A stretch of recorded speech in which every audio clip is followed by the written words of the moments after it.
Hello everyone, welcome back to my channel. My name is Pili. This channel is all about fashion, luxury and lifestyle. So if you're into any of those, please consider subscribing to my channel. So today I want to talk to you about something that I feel like is really interesting in the fashion industry. As you may have seen already in the title, I'm going to talk about around 10 facts about fashion shows that I think you should know about. So everything that I'm gonna be talking about today are things that I learned myself, things that I have seen, and things that I have been taught in school. I actually already made a video about this on my TikTok, so make sure you go watch it as well.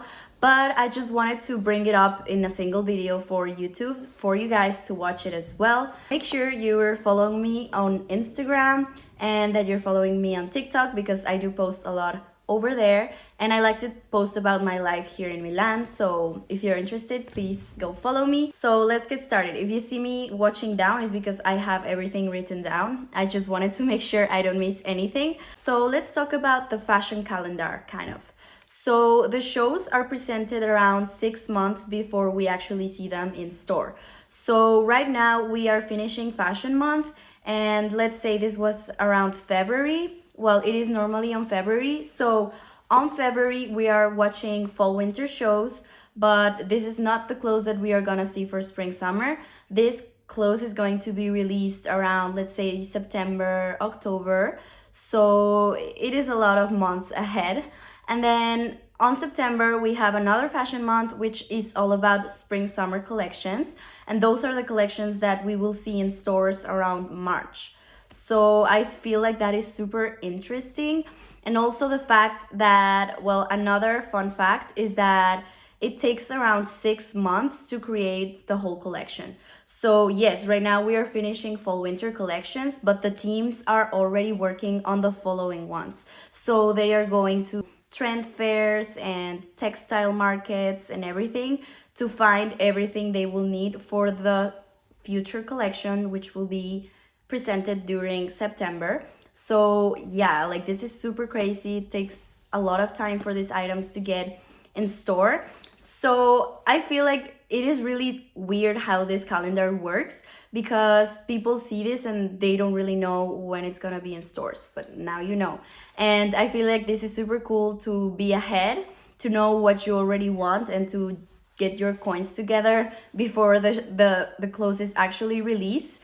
And I mean, this varies a little bit. Sometimes we see things on shows and they are released prior to those 6 months. But normally this is how it works. Let's go to the second fun fact, or it's kind of the third one now. So this is also related to the collections themselves. So many times what we see on the runway are not pieces that are gonna be sold in store. So sometimes I have seen comments of people saying like, how are they showing this? No one is going to buy all these things. And I don't know, how do you want me to dress like that? Things like that. But this all has an explanation. So at the end, these brands are doing fashion shows, and what they are supposed to do is to give you a show. They are supposed to give you something that is going to give you emotions, that is going to make you feel.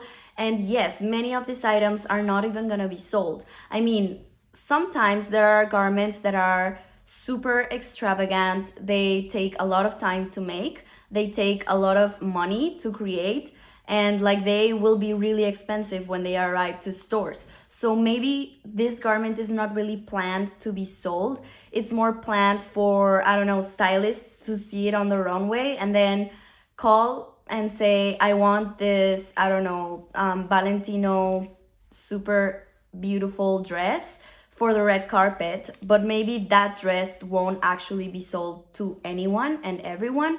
Like they are not gonna produce it massively. It's just like under order and things like that. So I thought you should know that. Like many pieces might not make it into the actual stores. And I don't know if this is how it works, but I feel like sometimes garments are tweaked a little bit. So sometimes on the runway, they can appear a little bit campish in the sense that they are super extravagant in whatever detail they have.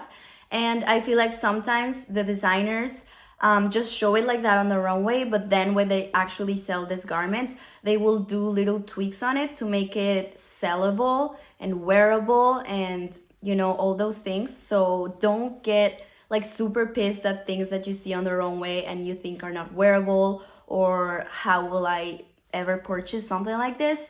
Don't worry, because not everything is meant to be sold, and things change before it is actually sold on the stores.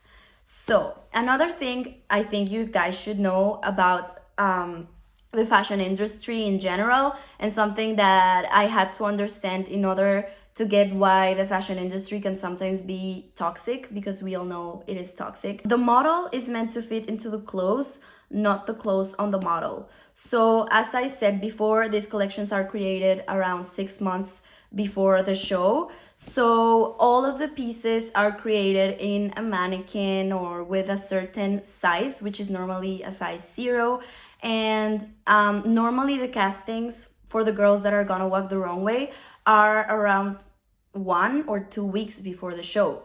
So, you know, there's a lot of time in between the creation of the collection and when they know which model will be wearing this garment. So it is easier for the models to fit into a size 0 than to, I don't know, cast every type of model. So let's say a model that is a size 2, a model that is a size 4, and she will be wearing this look, and the other model will be wearing this look.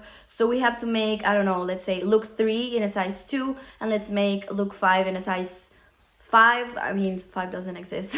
Let's make this the other garment in a size 6 or whatever. Like, that's not how it works. And I believe this makes total sense, because you can't be making each garment for each model, or let's say you make it a little bit bigger, and then on, I don't know, 1 week before the show you cast the model, you know who is gonna wear what, and then you just tailor it perfectly to fit into the model. That's a lot of work.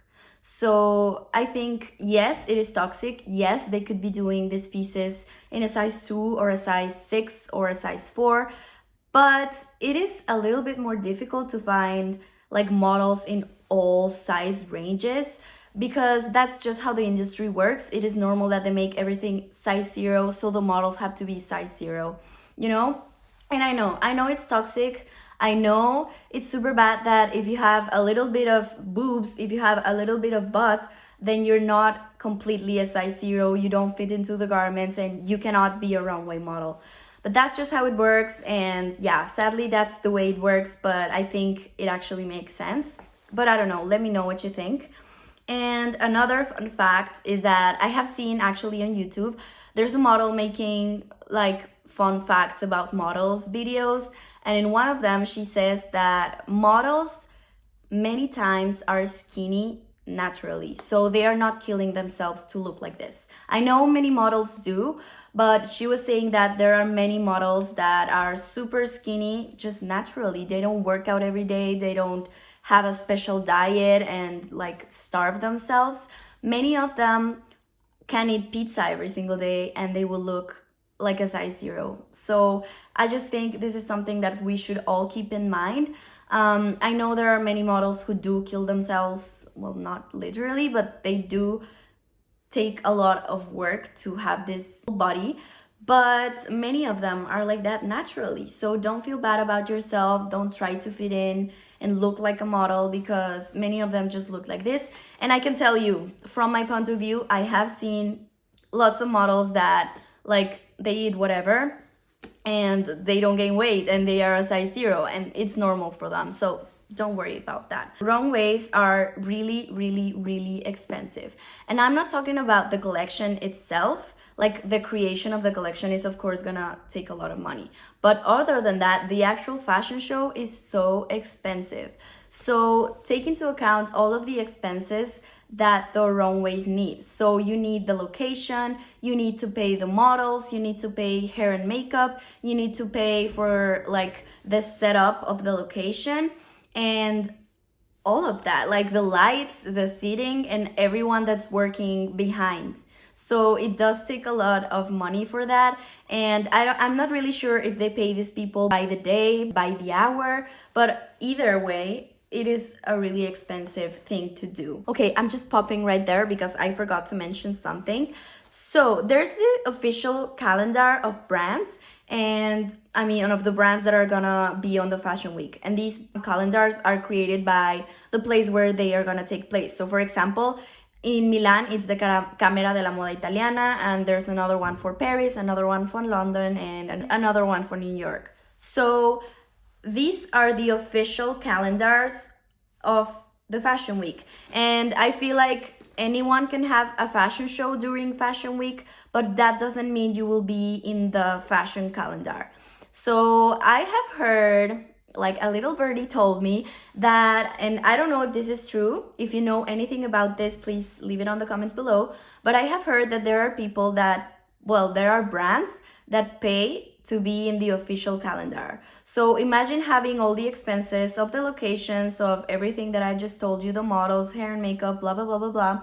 You're already spending a lot of money in this. But then you also have to pay to be a part of the official calendar, because I feel like if you're not on the official calendar, people might not be aware of your show.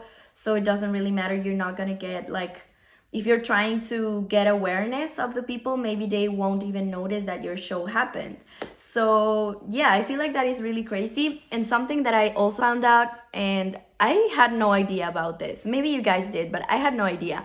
They pay influencers to go to these shows. So I actually thought it was like a win-win kind of thing. So for the influencers, it was like, okay, you come to the show, so people you are here, and they will follow you and blah blah blah because you're really cool and you're here and you're super happy to be here. And I also get my win because you are on my runway and you are taking videos and taking content for, your social media. I thought it was like a win-win kind of thing, and that the influencers were like super happy about getting invited.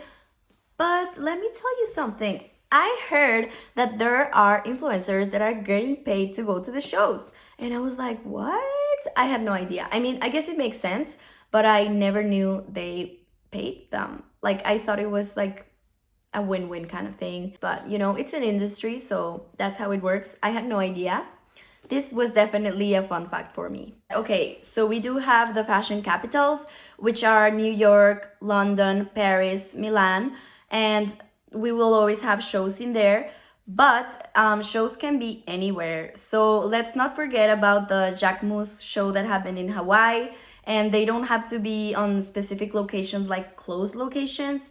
Fendi have done many shows in like really weird locations. So for example, in La Fontana di Trevi, in the Great Wall of China, and also I believe Saint Laurent did a show in like I don't know if it was in the Tuileries, I don't know how you say it, but right in front of the Eiffel Tower, which I think is just beautiful.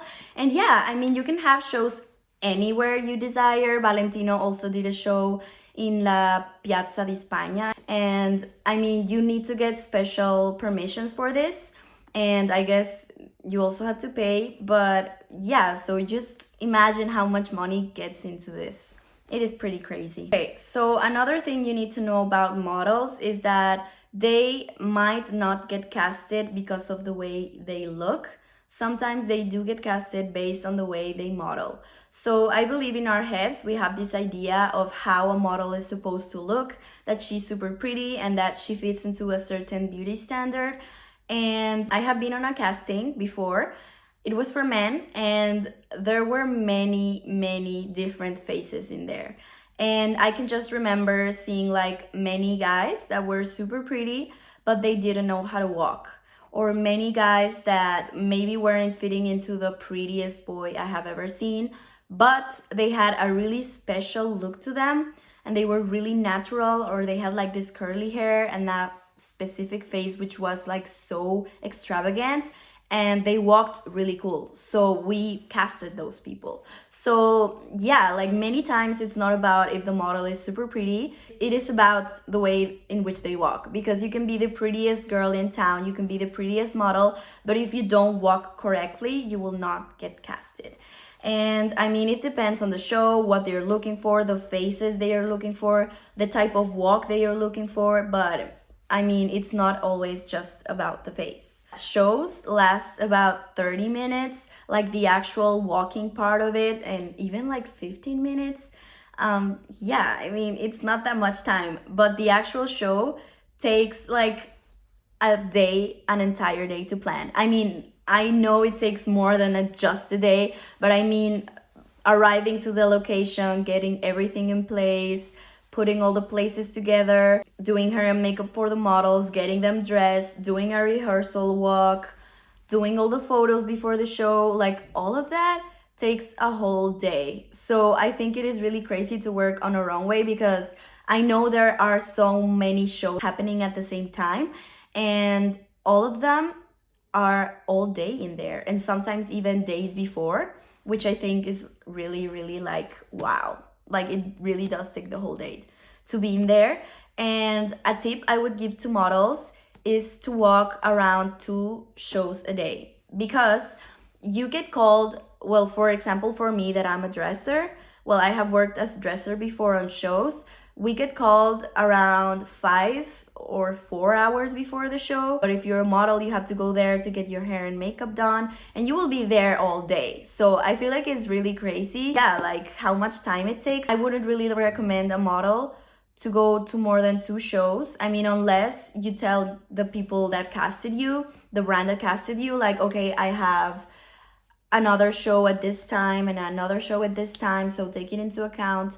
But I just feel like it is a lot for a model because when you're, let's say you do a show in the morning and then you will do another show in the afternoon, you won't really have enough time to, like, I don't know, get showered because they will change your whole hair and makeup. So that's just my recommendation.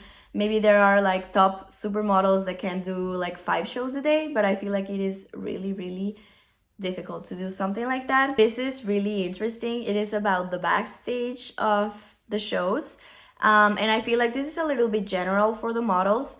So if you're a model, you need to be comfortable with people seeing you naked. So I don't really know if this happens in every single show, but I have seen it before in both shows that I have worked on. This is how it works. So basically, there's not a place for you to change. Like when you are changing, you have already got like an hour to go for the show to start, but you have to rehearse and they have to see that everything is going okay. Sometimes it's even like half an hour before the show. So everyone is running around, everything is super crazy, and they won't really have a change room for you. And actually the dressers are supposed to put the clothes on you to make sure that they don't get any wrinkles and that they don't get like any problem in them, they don't get ripped. So you will be getting naked in front of everyone. And it is kind of like weird because everyone is getting naked and everyone is just changing around, and it is like super weird.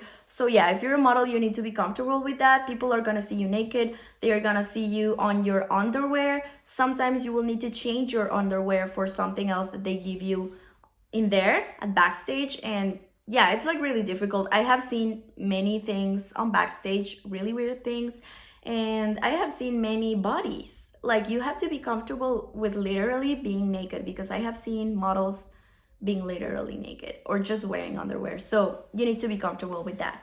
And the last thing about models is that they need to be willing to get any change at any moment. So if you got casted, it is probably because they already like the way you look. Like, yeah, and they do like models to look natural and their natural way of looking and whatever. But yeah, if they have casted you, it's because they already like the way you look. So they are probably not gonna change anything from your appearance. But sometimes it happens, you know, for the styling. Sometimes a look would look better, I don't know, in a blonde and you're brunette, so they decide to get you blonde that day, or they decide to give you bleach eyebrows that day, or they decide that if your hair is long, it will look better with your hair short, so they will just crop your hair, or you will look better bald and they could get you bald. So I know this is not something that happens on every show, but you do need to be aware of it. You do need to be aware that maybe I arrived to a show as a model and they say, I don't know, your brows would look better bleached, and they just bleach them. It happens. So you need to be open for this kind of things. And that is everything. Let me know what you think about these fun facts. I believe I have a little bit of other fun facts, but I just didn't want to make this video too long. I'm sorry if I was speaking like super fast. I was just really excited to make this video for you. I was planning to do it another day, but I didn't have time, so I didn't want to rush it. But I was just really excited. I didn't want it to be super long, so I was just speaking, and we had a lot of things to get through. But yeah, let me know what you think about this. Let me know if this was fun for you guys to watch. Let me know if you want me to make more of this kind of videos. So just a reminder, my channel is all about fashion, luxury, and lifestyle. So if you're into any of those kind of things and this kind of videos, make sure to subscribe to my channel. I am a fashion student, so these are all the things that I have learned in school and from the industry. So if you are also interested in these kind of videos, please let me know, leave it in the comments below, and yeah, make sure to subscribe to my channel. Thank you guys so much for watching, and I'll see you on the next one.